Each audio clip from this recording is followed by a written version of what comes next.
আসলে তার মনে কি ওইরকম ভাবে আছে, তোমরা যেভাবে দেখতেছো তার মনটাও কি ওইরকম আছে, সুখী আছে? আর যদি থাকতোই তাহলে তো আজকে এত বড় একটা ঘটনা ঘটতো না। আর যারা অভিনয় করে আমাদেরকে শিক্ষাদান করে, হ্যাঁ, ওদের জীবনটাই সবচাইতে বেশি এলোমেলো থাকে, অগোছালো থাকে তাদের ব্যক্তিগত জীবনে। 30-35 বছরের সংসারও বিচ্ছেদ হয়ে যায় শুধু এই প্রফেশনটার কারণে, শুধু এই প্রফেশনটার কারণে, আর কোনো কিছুই না। শেষ মুহূর্ত তাদের জীবনে আসে না যে একসাথে আমরা থাকবো। সবাই হয়তো বা ইতিমধ্যে জানছেন যে ওনার লাইফে কি হয়ে গেছে। তো তার আগে একটা কথা বলি, ওইটা হইতেছে ওনার যে কাজগুলা, মানে এই মিডিয়া জগতের যে কাজগুলা ওনার ম্যাক্সিমাম ছিল মোটিভেশনাল আর রোমান্টিক বেশি ছিল। তো আমরা যে ছোট ছোট শর্ট ফিল্ম গুলা দেখতাম বা ছোট ছোট ক্লিপ, অনেক ক্লিপ গুলাও দেখতাম, ঠিক আছে, ওইগুলোর মধ্যে ম্যাক্সিমাম ছিল অনেক রোমান্টিক, আন্তরিক ভালোবাসা, ঠিক আছে, এগুলাই জড়িত কিছু কিছু ভিডিও। তো ওইগুলা দেখা কিছু সাধারণ মানুষ, আমাদের মতো কিছু মানুষ চিন্তা করতো, হায় হায়, দেখছো একটা মানুষ এতটা ভালোবাসতে পারে কাউরে, সে এখনই এতটা ভালোবাসে, সে মনে হয় বাস্তব জগতে আরো কতটা ভালোবাসে, মানে এতটাও রোমান্টিক হইতে পারে, এতটাও সৎ সরল ছেলে মানুষ হয়। ইস, এরকম যদি একটা মানুষ আমার হইতো, এরকম ভালো যদি আমারে কেউ বাসতো, ঠিক আছে, এরকম অনেক মেয়েরাই বলতো, এরকম অনেক ঘরের নারীরাই বলতো, এরকম অনেক মানুষ বলতো, এরকম একটা জুটি যদি আমার হইতো। আর দেখো, সে যার হইছে সে জানে তার যন্ত্রণা কতটুকু, সে আজকে দুনিয়ায় ছেড়ে দিছে। সুন্দর না? ভালো না? এবার আসো, দেখো আমরা চোখে যা দেখি ওইটা হচ্ছে চোখের শান্তি, মনের শান্তি বলেও একটা কথা আছে। চোখের শান্তি, মনের শান্তি দুইটাই আলাদা।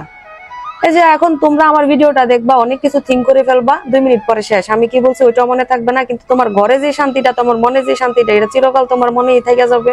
ওটা তোমারে বয়া বয়া নিতে হবে তোমার মনে, ঠিক আছে। এখন ওই চোখের মধ্যে আমরা যেটা দেখলাম, সে মানুষটা, আহারে মানুষটা এত ভালো, অত ভালো, বা সে কিভাবে চলতেছে, সে ভালো খাইতেছে, ভালোভাবে লাইফ লিড করতেছে, অনেক ভালো। আসলে তার মনে কি ওইরকম ভাবে আছে, তোমরা যেভাবে দেখতেছো তার মনটাও কি ওইরকম আছে, সুখী আছে? আর যদি থাকতোই তাহলে তো আজকে এত বড় একটা ঘটনা ঘটতো না। 10 বছরের সংসার, একটা ছেলে, বা যারে এতদিন মানুষ মনে করতো যে এর মতো যদি আমার একজন হইতো, আজকে তার বউ দুনিয়াতে নাই, তারে পাইয়া দুনিয়াতে সে নাই। তো ওইটা হইলো কথা। আর এই মিডিয়া জগৎটা এরকম হয় কি, আমরা তাদেরকে দেখা শিখি, তাদেরকে দেখা বলি, তাদেরকে দেখে আমরা অনুপ্রেরণা নেই। তাদের যে লাইফস্টাইল গুলা, যে স্টোরি গুলা তারা মেক করে ওইটার সাথে অভিনয় করে আমাদেরকে দেখায়, প্রচার করে, ওই জিনিসগুলাই থেকে তো আমরা শিখি না। আর যারা অভিনয় করে আমাদেরকে শিক্ষাদান করে, হ্যাঁ, ওদের জীবনটাই সবচাইতে বেশি এলোমেলো থাকে, অগোছালো থাকে তাদের ব্যক্তিগত জীবনে।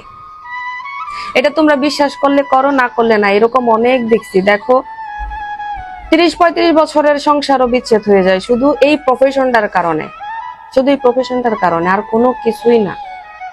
কারণ প্রফেশনটাই এরকম যে বুঝে হয়তো বা কিছুদিন বেশি একসাথে স্টে করতে পারে, সংসার করতে পারে, ভালোভাবে থাকতে পারে, কিন্তু ওই পরক্ষণে শেষ মুহূর্ত তাদের জীবনে আসে না যে একসাথে আমরা থাকবো, একসাথে আমরা স্টে করব। তারা মুভিতে, তারা নাটকে, তারা শর্ট সিনে যেরকম আমাদেরকে দেখায়, তাদের জীবনটা আসলে এরকম না। জাহের খান আলভী আসলে কি বলে, ওনার কাজগুলো আমিও দেখতাম। ওনার ভিতরে ভিতরে এতটা মানুষরা এতটা ভালোভাবে রাখা, নিজে সংসার নিয়ে এত ঝামেলার মধ্যে আছে, কে জানতো। তো যাই হোক, দিন শেষে একটা ছেলে আছে দেখলাম, শুনলাম, ওনার মনকে আল্লাহ তাআলা শক্ত করুক, ঠিক আছে, যে মারা গেছে ওনার ওয়াইফ ইকরা, নাকি জান্নাতবাসী করুক, যদিও এটা ভুল।